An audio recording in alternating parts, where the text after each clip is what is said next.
લો બોલો, આને કહેવાય ચોરી કરીને આંખો બતાવી। ગઈકાલે જ ઇલેક્શન કમિશને પ્રેસ કોન્ફરન્સ કરીને નેતા પ્રતિપક્ષ રાહુલ ગાંધીજીને ધમકાવ્યા।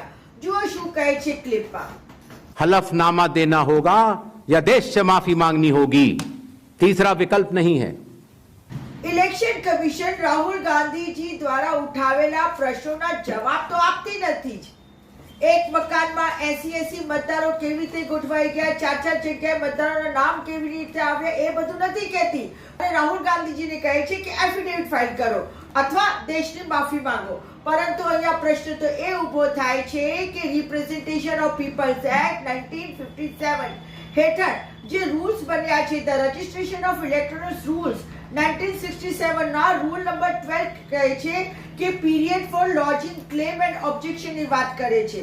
જો શું કહે છે rule 12, period for lodging claims and objection, every claim for the inclusion of a banner in the roll and every objection to an entry therein shall be lodged within a period of 30 days from the date of publication of the roll in draft under Rule 10, or such shorter period or not less than 15 days as may be fixed by the Election Commission in this behalf. So, અહીંયા તો rule એવું કહે છે કે કોઈ પણ objection હોય તો 30 દિવસની અંદર તમારે એ ઓબ્જેક્શન મૂકી દેવાના।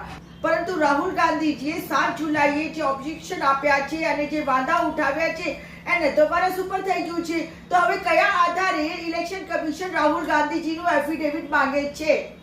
અને ઇલેક્શન કમિશન એફિડેવિટ માંગીને રાહુલ ગાંધીને ડરાવવાના પ્રયત્ન કરી રહ્યા છે।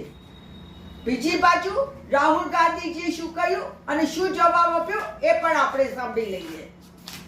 और मोदी जी, अमित शाह जी और इलेक्शन कमीशन के लोग ये समझ लो, ना मैं आपसे डरता हूं, ना तेजस्वी यादव, ना बिहार। હવે ગઈકાલથી બિહારના સાસારામ ક્ષેત્રથી વોટર અધિકાર રેલી રાહુલ ગાંધીજીએ શરૂ કરેલ છે અને એમની સાથે તેજસ્વી યાદવે પણ પૂર્ણ સાથ સહયોગ સાથે જોડાયેલ છે।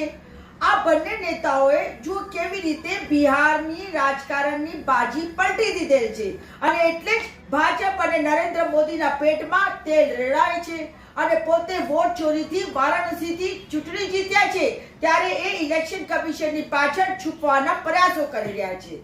પરંતુ હવે ભારતની જનતા સમજી ગઈ છે અને ખબર પડી ગઈ છે કે આ ચોકીદાર જ વોટોનો ચોર છે। વોટ ચોરી કરીને જ આ ત્રીજી વખત વડાપ્રધાન બન્યો છે। કડવું છે પણ સાચું છે।